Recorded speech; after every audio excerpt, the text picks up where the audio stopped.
You are now listening to Sembang Panas Podcast. Yo, what is up people? Nama saya Aidy Syam pula. Welcome back to another episode of Sembang Panas. Okay guys, sebelum kita mulakan podcast kita kali ni, hari ni my topic is something that is really requested a lot by many people. There's two topics lah. Part 1, part 2 is about different topics of the same topik. Fuck. By the way, whatever it is, jangan lupa podcast kita ditajakan khas kepada anda oleh teman-teman kami daripada AceRealtorsSg. Untuk masyarakat, demi masyarakat. Jangan lupa untuk follow them on all of their social media at AceRealtorsSg. Jadi kalau korang nak beli rumah ke, jual rumah ke, tak payah pening-pening kepala, korang boleh saja hubungi ejen-ejen yang bertauliah daripada Ace Realtors. Korang juga boleh terus hubungi mereka di talian 88779923 88779923. Dan kita akan jumpa korang sebentar saja nanti. Let's go. Podcast cakap betul, tak ada sorok-sorok. Ini podcast cakap betul, tak ada sorok-sorok. Ini podcast cakap betul, tak ada sorok-sorok. Ini podcast cakap betul, tak ada sorok-sorok. Siapa-siapa boleh go, semua kita undang. Siapa berani masuk, jangan sebat temberang. Al-Kisah bikin panas macam goreng pisang, itu sudah terang. Panggil semua geng-geng minat duduk, jom masuk gelanggang. Jom masuk studio, dah berapa banyak idol, kita kasih sampai viral. Al-Kisah dapat title, ini Sembang Panas. It's not for the weak, ini Sembang Panas. Real love on the mix, boom. Sembang panas, panas, panas, panas. Sembang panas, panas, panas, panas. Sembang panas, panas, panas, panas. Sembang panas, panas, panas, panas.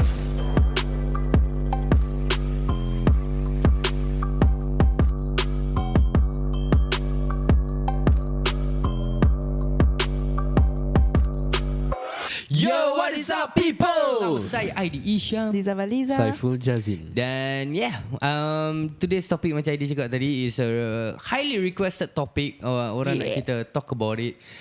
Ever since the past few days dalam live pun people have been asking about it. Apa jadi? kita telah punya jadi? komen pasal konten bodoh? Konten bodoh. Bodoh. B-O-D-O-H-D. Yeah, so I don't know if you guys have seen it, but recently I think it's about the recent promoting of the current event that just happened. Okay. Dekat Yeah, Singapore Expo. Expo. I think it's a halal fest, is it? Malaysia. No, it's Gaduh Fest lah. Oh, Gaga Fest. Yeah, it's Gaga Gaga Fest. Fest. Sorry, it's the Gaga Fest punya event tu. So for those yang tak tahu, for those yang tak pakai social media banyak, so apparently you know the thing that makes it a little bit harder for me to talk about it is because the person involved are all kawan. Yeah, correct. Betul.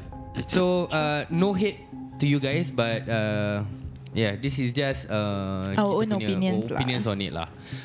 So apparently one person actually posted a video where Cik Lan, Roslan Shah, was being pushed all the way down to some korang tahu yang stand yang boleh what is it tarik called, tu, Barricade. barricade punya stand yang ada I forgot what is it symbol called tu. though. Barricade. So Cik Lan fell onto those barricades for that kind of content. Correct. Okay. I saw the video. So after that thing, it got a lot of backlash, especially on Facebook. TikTok pun sama. Okay. Instagram I'm not quite sure, I didn't see about it. Tapi yalah, I mean the comments were brutal lah, especially when it comes to Facebook punya market lah. Represents Facebook. And aku tak tahu what do you guys, I mean you guys saw the video too, Yes, right? I saw the video. What are your thoughts about it? Honestly. Okay, honestly, first thing first, bila aku nampak this video, like the first thing that came to my mind is content lagi. Like it didn't even macam came into my mind like gaduh ke apa, apa jadi. It's just like content lagi. Like it reached to that point already. So aku macam That's my thoughts lah. Aku rasa bila aku tengok, aku surprise lah that people are willing to go that far for a content Macam you guys know me. Yang tolak ke yang ditolak? Yang tolak. Okay. Yeah, okay. because the thing is, right, you all know me, I don't really create a lot of contents other than kita orang punya feel great punya content and all this, right? Correct. Yeah, but and I mean, I won't be surprised that people are willing to go that far for a content macam tolak sampai jatuh. I mean, we do this funny shit like that, but initially I thought it was scripted. Yeah. Aku tak tahu kenapa, but I think the only people that can actually pull off this kind of gaduh-gaduh kind of contents, right, is Malaysians. Malaysian content creators, Malaysian artists and all that. Kalau diorang buat this kind of content gaduh-gaduh, meletup, fly, aku faham. You know, macam kat Singapore ni, aku tak tahu lah. But I don't know whether it's biasness ataupun aku don't know whether I've outgrown that kind of shit. But content gaduh-gaduh just not the shit anymore. Aku rasa Kau faham tak? Yeah. And the thing is, yes, people share, yes, people ni, but it's not because of The marketing tactic is the negative impact. Yeah, of the video. exactly, correct. So macam aku don't know whether you guys are happy about it ke apa ke, but then like I say again lah, aku rasa dah basi kot ni this kind of content punya thing in Singapore especially. I feel that the first time it was done, orang macam sialah gaduh apa, serious lah, apa jadi. Then that creates the curiosity and then orang macam apa jadi. First few times maybe macam yes, but now it's damn often to the point that orang dah macam serious lah ni lagi, ni confirm content. Aku bukan nak angkat, tapi aku rasa the last one that really macam it really look real is yang Mango Bosku dengan Roslan Shah. Yang tenang yang dekat Bazar Gilang. Yeah. That one look like fucking real. Yeah. So everyone was questioning. Yes, I know like for those yang content creator biasa, you guys already can tangkap already that is marketing. Yeah. But then I mean it really look real lah. For a second you might really think that sudah gaduh apa sial, you know. But when after that dah lah, masa it looks very very obvious already. And I feel also like that Mango Bosku punya gaduh punya content, at least diorang just verbal argument, you know. There wasn't any physical physical argument. When that video I saw kan macam aku kesian actually tengok Cik Lan kena tolak, but then in my head it's like okay lah, did he agree to it or not? In my head it's like okay, this is part of the scripted thing. So to me aku tak kesiankan sangat because I thought it was like it's planned already. Ni confirm dia jatuh, confirm it's already planned. You know that you're gonna fall. Correct. Until we found out it wasn't scripted. Yeah. It was. It wasn't. I mean the idea of the video, I think it was done. I think Mango Bosku addressed the issue. He talked to the person that took the video and together with Cik Lan there also. Okay. So apparently macam Cik Lan said that he did not know that was gonna happen. Kau faham tak? Okay. For some reason lah, if I heard the video correctly lah. So aku tak tahu lah macam. Okay, he posted a picture with Roslan Shah, and then okay, the person that pushed him is one of our friend juga. Is DJ MS Hafiz. Is my friend, sorry. Korang tak kenal dia. So is one of my friend. Aku rasa dulu, if for those yang remember, macam few years ago, when Sembang Panas was done at my place, aku was doing the Sembang Panas together with Hafiz and also Arwah JM. Yeah, so and then some shit happened. Both of them tarik diri, and then that was where aku run Al-Kisah alone already. Okay. Yeah, so but then macam aku cakap lah, then bila after the incident, after few years, and aku the type of person that kalau if it's just for petty things that we split off, aku rasa aku wouldn't hold grudges. Okay, You know, okay. so that's why after few years bila nampak JM kat luar, Arwah JM, like I was still friends with him. Bila nampak Hafiz kat luar, aku pun masih kawan. It's just that it was very rare that we were macam collaborating ataupun working together again. Okay. So that's why pada aku macam okay, aku content creator, kau content creator, kita tak kacau each other, is totally fine already lah. Yeah. You know. So bila this kind of things happen, and I think after the incident happen, the video was out. The next day yang aku pergi Gegar Fest, aku nampak Hafiz and berbual macam biasa. Okay. And then bila balik itu malamnya tu yang aku nampak The content lah. Mango Bosku di video. So aku macam sial lah, dah jadi kecoh sial dekat The event, the social video, media lah basically. So aku cakap Kia kecoh gila tu. Aku was so macam terkejut lah that thing happened. And then at the same time aku also know that DJMS dengan Shasha McQueen was good friends. Okay. And they working together. So another video yang got viral that was being addressed also that was being It was another fight. Yeah, it was two content another. creators. Yes, correct. It was between Toy dengan Shasha McQueen. Yeah. Both kawan juga. So that's why aku cakap aku got no hate against korang. It's just me addressing the issue. So the content was them bickering, fighting, and I think some vulgarities were being thrown, exchange dalam. And aku don't know for sure aku tahu it's content. Correct. It's scripted content. But to promote a place, to promote the I think Shasha McQueen was selling the rempeyek kind of thing. Yeah, aku rasa macam tak kena, doesn't sit well lah. It doesn't sit well with me lah. Aku rasa, and also macam aku cakap once again, the fighting kind of, the argument kind of content not okay anymore. I feel like the words that were said right when they were fighting right was a bit berat for especially for our community, and we know that our community, when it comes to businesses, right, there are a lot of mata miras out there. Correct. And I feel like the comments, I know the vulgarities and all, it's all comments, but then like the words were a bit heavy, and it's like to the point where I think some of us can relate to the words. That's why it becomes like, I don't think that you should be saying this, that kind of thing. So it's a bit berat lah for me. Even when I watch, I was like, you cannot say this kind of thing. It's macam forbidden. The right word is forbidden. And the thing that yang aku rasa that made it even worse was these videos were being posted on Facebook. Of all social media, on Facebook. And that's why it's definitely going to boom, because kita tahu is the boomer generation yang mostly pakai. So, and this kind of contents definitely doesn't sit well. Kalau doesn't sit well with us already, definitely doesn't sit well with the older generation. So that's where aku rasa got even more blew up.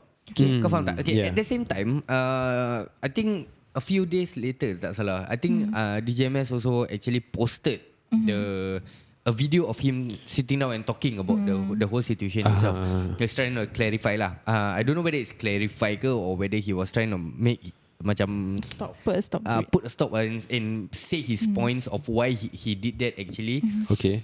So basically one of it was showing that them posting videos of macam biasa-biasa punya. Okay, just biasa-biasa promoting the place, ni, not getting a lot of views, not getting a lot of shares, not getting a lot of comments, not getting a lot of interaction basically for the video itself. So when yang video 2 ni basically meletup gila. A lot of people commenting, a lot of people were ni, a lot of tu. But was it for a good reason though? Okay, that's my question. I beg to differ. Okay, I have a different opinion on this. Okay, just now going back to Toy and versus Shasha McQueen, right?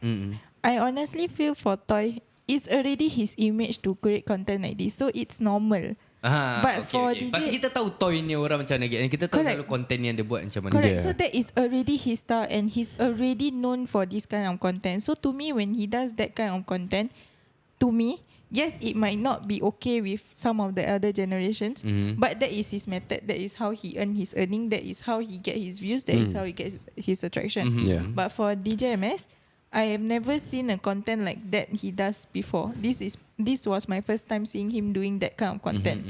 So I think the reason why he got a lot more backlash compared to Toy was because he is not known for that kind of content.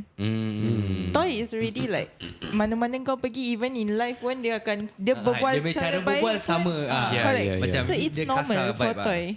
But for DJMS, it might be different. People know him for a different content. I actually watched the whole entire DJMS punya video, and then I think it was towards the end, he mentioned like the thing is he was half-hearted when he was trying to, kind of half-hearted like the way I see it, when he was trying to make that content. But the one that really struck me the most was when he said that, yalah, because normal content when we promote biasa, semua orang tak tengok. Yeah, correct. Tapi when we make this kind of comment, when we make this kind of fights or whatsoever, mesti boom. And then when boom already, like you say, boom for the right reasons or not?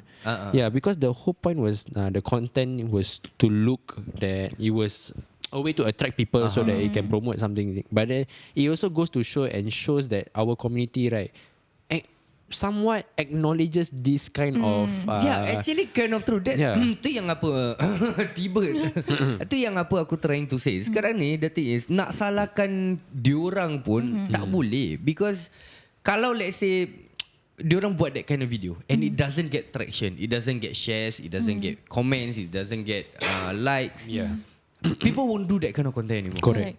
People do once and then say, ni kind of content tak jalan lah, tak payah bikin lah. Correct. You know, but now the thing is, it's shown. Yeah. And I don't know whether korang comment hurtful words ke, korang comment to condemn the video ke, whatever it is, it's still giving those videos an encouragement, interaction. Kira engagement also. Yeah. So itu yang buat macam sial lah, orang naik sedap lah. Yeah, of But course. I mean, even for us, most of the time kita joke around, mak views tak naik lah, kita buat drama saya, gaduh saya. Even Tak, we tu kau have seorang. Tak, kau seorang. Kau asal korang asal part ni korang nak gaduh dengan aku. Nampak tiba views naik. I think like macam korang kata, it encourages somehow or the other, right, despite your comments or whatsoever, even if it's bad or good, right, it encourages the the content creators to this is booming, and it pushes the video out. Correct. It pushes especially macam on TikTok apa, the algorithm pushes the video out. Lagi diorang get and come on, as much as a lot of us don't like it, Correct. there might be people that likes this kind of content. Correct. That macam encourages them to gain more followers, gain more people Definitely. following them because of this thing. Yeah. So in a way, when you start commenting, when you start sharing this thing, it becomes like engagement for them, Correct. which encourages them to do more. This shows that bad publicity is still publicity. Yeah, I know a lot of content creators cakap macam gitu. You know, bad publicity is still publicity. Correct. Do you agree with that, honestly? No, I don't know. Honestly, if you were to ask me, I don't. Because aku dah definitely pernah kena viral a few times. Okay, number one, macam yang that content yang aku buat dengan bini aku. Okay. Yang the IG story thing. Correct. Did it gain me a lot of numbers? Yes. Did it gain me a lot of attraction to my profile, to my name? Yes. But did I like that kind of attention? No, I don't. Okay. Yeah, because unless you're the type of person that macam still keras kepala and still want to do it, this kind of content macam kasih numbers fuck it lah, buat lebih lah. Tak apa, orang benci aku tak apa, you know, that kind of thing, then by all means but pada aku, I don't like it. For what? You get a lot of numbers, but then most of it, and you get a lot of comments and all that. But all of them were just hitting on you. Betul. Is it really worth it? Sekarang itu satu. Kau jalan kat luar, orang nampak kau, sial lah, dia ni yang soalan-soalan bodoh dengan bini dia. Kena saya, you know. And then recently yang podcast Hot Seat, even though aku wasn't involved in it, but kena juga, you know. But did I like it? No, I don't. You know, yes, it did. Finally, macam some of us say, finally you know, people know about the podcast, or finally people now gonna go listen to our podcast. Yeah, but is that the main reason or the reason that the thing that we want to be known for is not what? Correct, definitely. Yeah, so aku tak tahu whether if they sit well with it, but if they do, then I really got no. Yeah, because also another thing, right? Sorry. That is okay. Yeah, because also another thing is you also must understand that this kind of fest, right, it doesn't happen often, and it's a short duration of time where these businesses can flush out as much sales and whatsoever during a period of time. So I think if, in my standpoint of view, right, in my perspective, right, if this is the videos that gonna get me a lot of people to my place and buy, so that I can pay for my rent, can pay for the things that then fuck it lah. Yeah, then fuck it lah. Just do it lah. Because the thing is, if I post normal content macam macam ni, kau tahu that kind of video and it doesn't boom. Okay, So, video apa tu? Kira content apa tu? tak mau tanya. Orang buat ini mati. Yeah. Kita tak dengar. Tersedak saya budak tu Kita tak kat dengar. luar. Okay. Yeah. So but then if it doesn't sit and it doesn't fly, right, and I only got a few days for the until the fest is over, right, then fuck it, I do whatever it takes for me to get the amount of attention, the attraction, the sales or whatsoever, in order for me to pay off what I need. So that means that kau okay with the content being out atau macam mana? Like aku tak faham pasal kau now like macam encouraging it, like I would say, okay, like for me, I'm a bit business minded. Okay. If it gives me a bit more sales, fuck it, I will do it. Okay. But at the same time, my another half of my side also feel like, I don't want to be known for that, you know. So for me, it's like pre-planned advertising and all this. But we all know that these businesses probably just start up. Okay, a lot of these business just start up. For them to macam have big publicity and already known for a very long time, and then after that suddenly they open the store that everybody go there, I think is the lulu lah to think that everybody will go there because of baru start. Sorry Liz. Okay, sama. Sorry. I beg to differ from the both of you. Okay. I agree with bad publicity is still publicity. Okay. Because going back to ID punya example, the first one, the IG story yang bodoh-bodoh tu, kau get viral for asking stupid questions. Sampai Malaysia. But the thing is, Ustaz buat video dengan video aku kat belakang sia. Hormatilah isteri anda. I'm going to put that if I can find the video again. Don't relive that shit Okay, again. but my point is, the thing is, you didn't want to macam, it wasn't intention for you to do benda-benda bodoh like this to get bad publicity. But if you guys realize nowadays kan, whatever content kau letak, like for example the turn video doesn't hurt anybody, but people will still hate on it no matter what. So to me it's like, okay, you hate on it, you had that publicity, you are still giving me views, then so be it lah. Like, okay, I understand bad publicity means good, still publicity, right? People will think macam naturally in your head it's like, kena content gaduh, content ni. But if you realize almost all content is bad publicity, because either way you will, no matter what, you will get negative comments. You getting it. Here's the thing yang macam aku rasa. Okay, kita take for example kita punya video tu product one practice. Okay. Video harmless, tak kacau orang, buat hal sendiri, just promoting this product. Siapa nak beli, siapa tak nak beli tak beli. Tak ada paksaan, tak ada apa. But you start getting hate comments for it. It's different compared to kau sengaja buat video. Mungkin nak promote Unimate, tapi kau let's say maki mak bapak orang. It's different. Itu kau memang meminta getting hate comments. Correct. Compared to you doing being harmless and getting hate comments by itself. It's different tau. Kau faham tak? Correct. But okay, in my head, bad publicity to me doesn't only need to mean macam kau sengaja buat bad content. Sengaja like kau cakap maki mak bapak. Whatever content that you do, okay, this is my own opinion lah. Probably, okay, I don't know how to phrase it properly, but to me, all content is bad publicity content. Because like I said, no matter what you post out, you will still get negative comment. And then bila dah dapat negative kan, nanti macam, kau tengok dia ni, example lah, ada tu product one practice kan. Dia cakap no exercise, even though we don't say. And then it will be passed on as a negative thing. So to me, that is considered bad publicity already. Okay. Aku faham what you trying to say. But let me also counter you on this shit, okay? Because ini part 2 of aku kena versus 2 orang lagi. You ask for it. No, because let me counter this with you, right? Okay, let's just say lah. If you say all publicity is bad publicity in general, because of either way you're gonna get hate comments. Okay. Now what happens, right? If we every time retaliate with bad comments per se, then we try to bad publicize ourselves. Okay, we make actual bad. Puki kau cakap apa pasal uni? Example, and do that. How do you think the business will run in the long run? You'll be known as the business, right? That diorang very defensive about certain things, and it will just keep on rolling as the people who sell two product one practice are people who are very negative. It can go both ways. If you keep quiet, then people will like, okay, yes, one thing people always say macam, okay, kau diamkan je, because they will get tired and then they will just eventually stop. Or it can go another way where people will say like, tapi sometimes that's not true. I still remember starting doing videos like about 2 product one practice like 11 months ago. Okay. Until now, ada juga the same haters from 10, 11 months ago still commenting. So will it ever end? I don't think so, bro. I think it's just when people hate you, right? No matter what you do, right? Good or bad, people just gonna hate comment on you. No matter what. Correct. Kau berubah, kau letaklah kau konten gangster. Lepas tu once kau berhijrah, this sounds like toy, but I'm not referring to toy.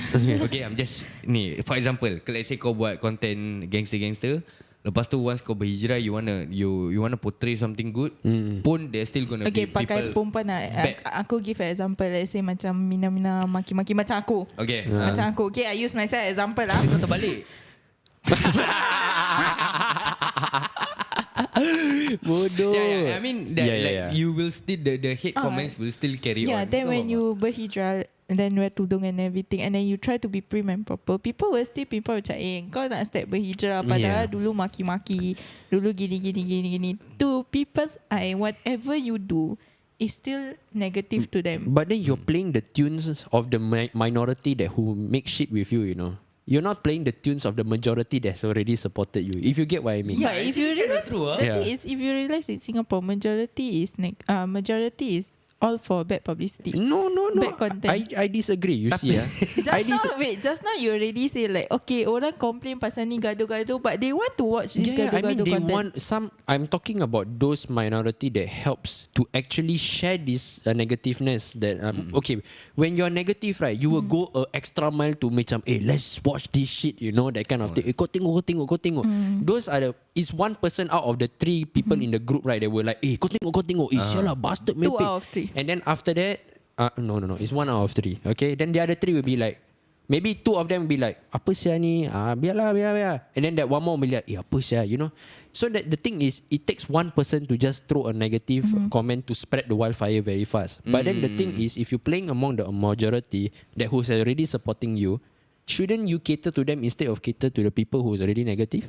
I would say cater to both.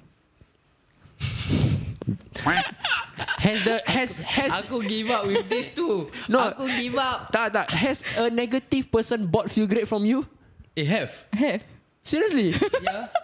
We have haters that's buying from us now. Okay. And then now suddenly become advocates of the product. Yeah, you see, but they were hated because of, not because of our bad contents. They were hated because they were in disbelief. You get it? You are in disbelief. They were haters because of disbeliefness, not because they actually hated the content as like a bad content, as a negative content, you know. Okay. But put that aside lah. Sekarang aku nak tanya korang, kita wrap it up sikit lah. Okay.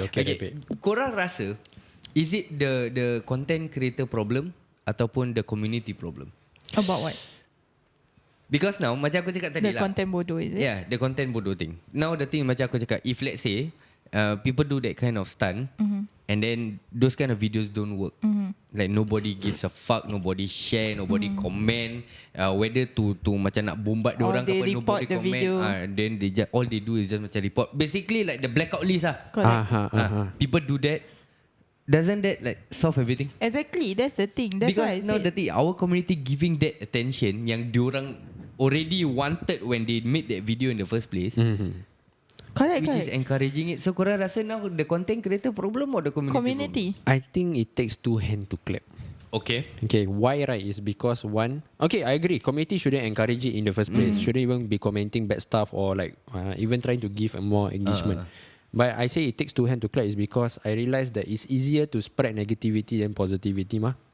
So if the content creator ever creates a negative thing, it's bound to actually boom, because it's easier to spread. Okay. Yeah. Okay. So that's why I say it takes 2 hands to clap. But also now you make me think.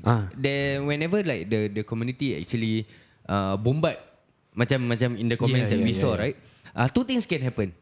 Either the content creator learn from it and don't do it again. Basically macam our hot seat girls. So now they are more careful dengan apa diorang cakap. They finally reflect, diorang baca balik all the comments and all that. Ataupun there are gonna be people like, actually ni benda jalan lah sial, itu lah next event buat lagi lah. There are gonna be people like that. So aku rasa nak salahkan community tak boleh, nak salahkan content creator pun tak boleh.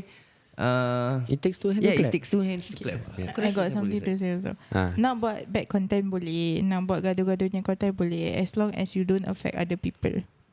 Betul. Like kau sendiri yang macam in front of the camera, kau seorang yang macam Pukimak, kau gini example. Is you Asal yourself. kau kimak habis kau tengok aku. Kau nak cakap apa?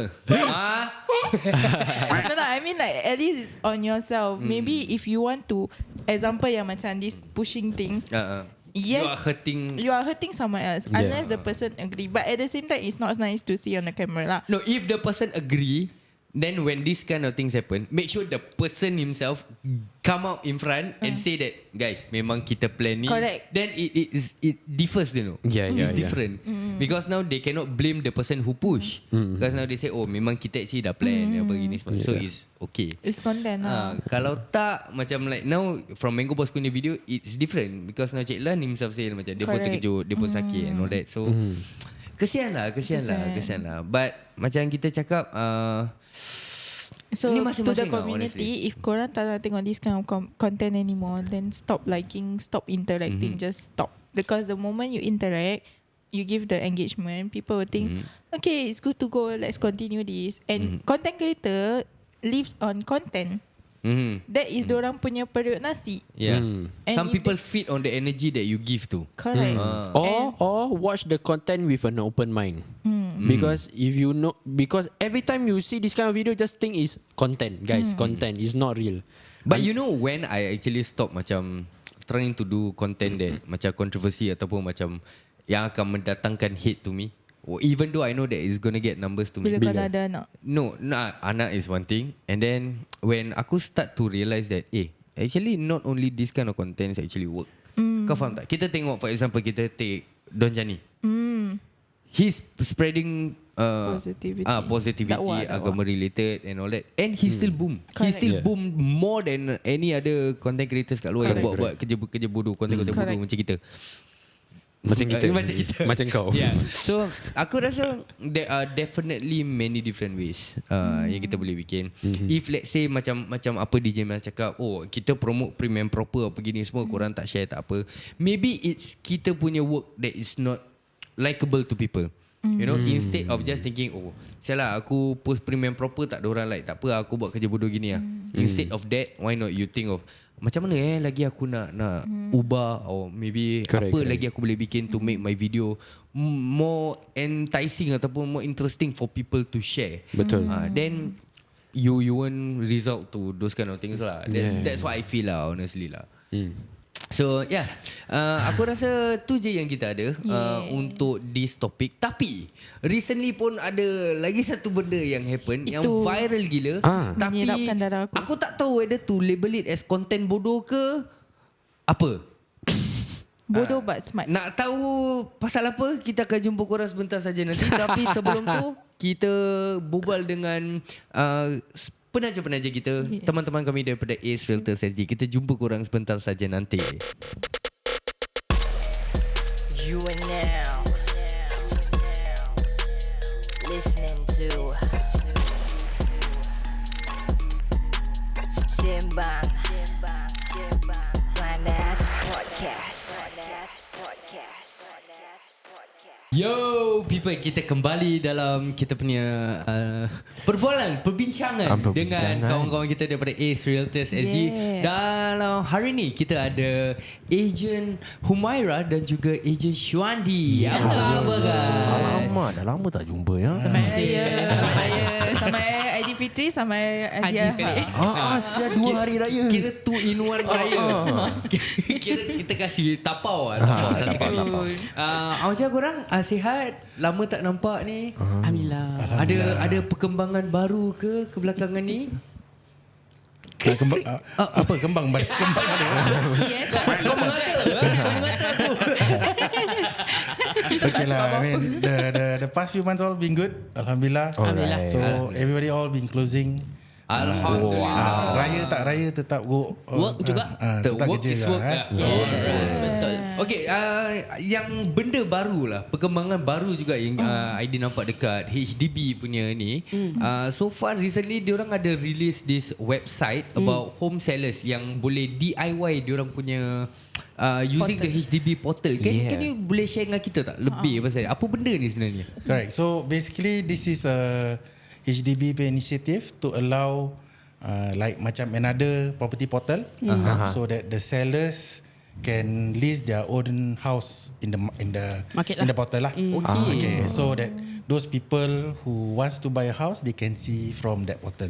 Okay. Kira Tapi- kan tak apa continue. Okay, but sorry. at the same time, they also can assign agent to help them manage. Oh. So it's whether the seller want to put them on themselves atau they assign a salesperson lah. Like us, right? They assign us, they put on our name and everything, then to manage in the portal. So it's just another listing portal lah. In a way. So actually apa dia punya main purpose of having that? Since sekarang I think got a lot already kan, macam property guru lah, 99.co lah and all that. Why is there a need for this new portal actually? Okay, I think kan macam, okay, so you know there's a lot of DIY buyers. Yeah. Okay, so sekarang they are also trying to be more transparent. So diorang nak buat DIY sellers pula. Okay, tapi so what we think when this baru keluar, a lot of people cakap okay, maybe they don't need property agents anymore when they have this platform. Tapi what we have seen the last few months is property agents are still Needed they are needed lah. So what they do instead of sellers doing themselves, diorang suruh like what Andy say, agent yang buatkan. So agent can represent them in the portal as well.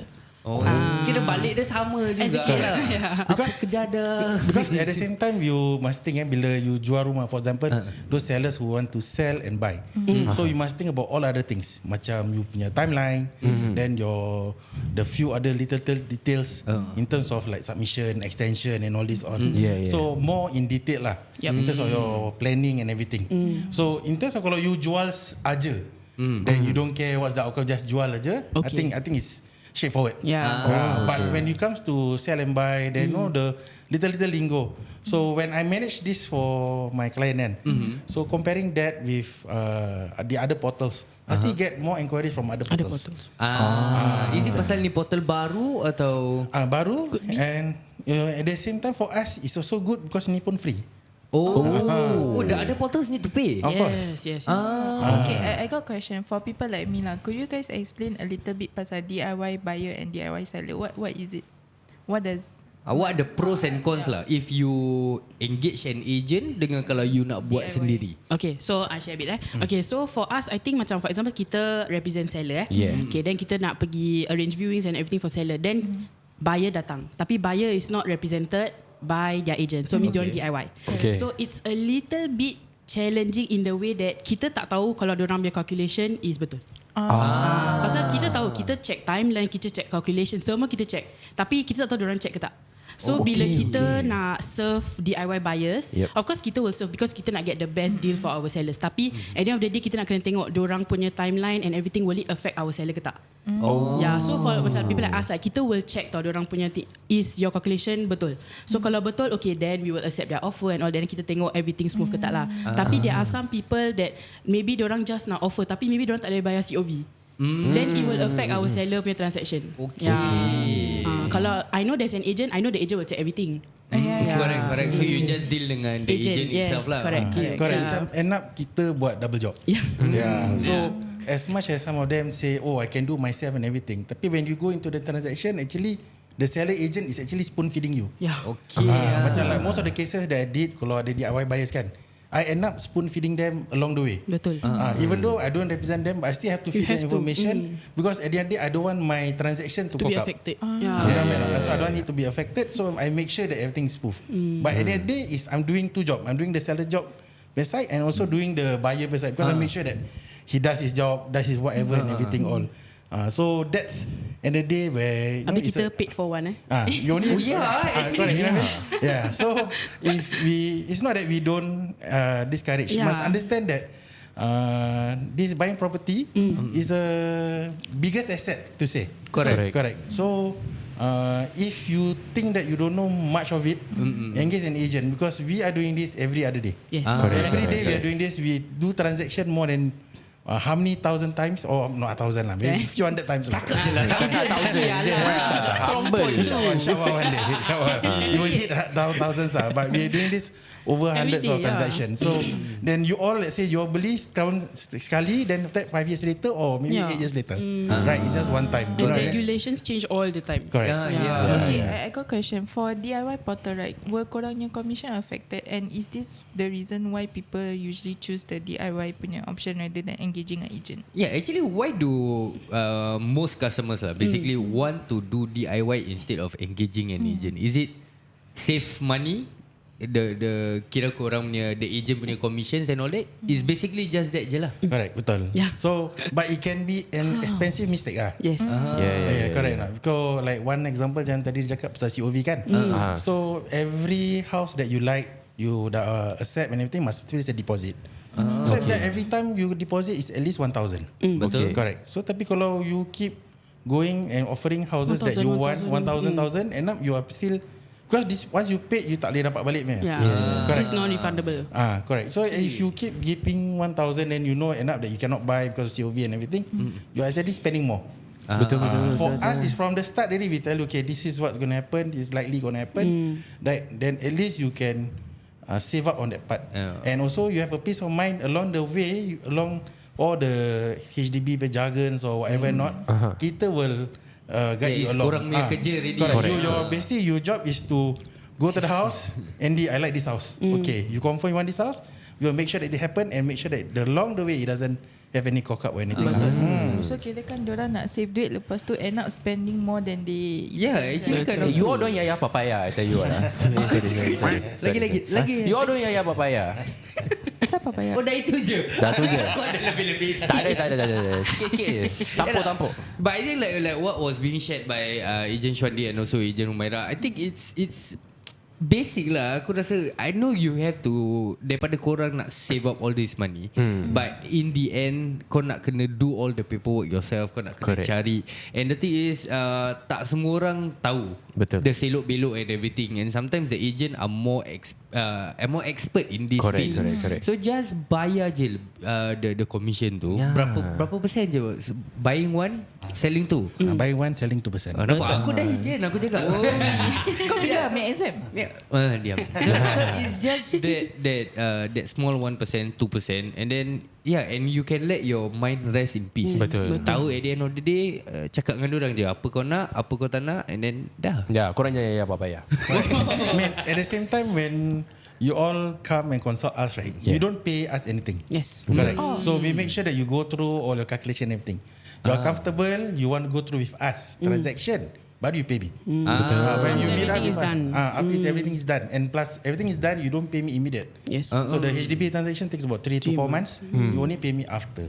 So in a way you actually have time to save up also along the Free way. consultation. Pergi doktor pun mana ada free consultation.